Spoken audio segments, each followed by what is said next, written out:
إلى وكيل النفط وصلوا القصيدة، اللي رفضها محررين الجريدة.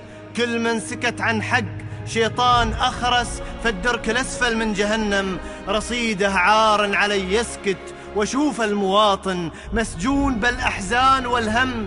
قيده إذا تغدى ما تعشى، ويفطر على الديون اللي تقطع. وريده والأرملة تصبر ولدها وتبكي.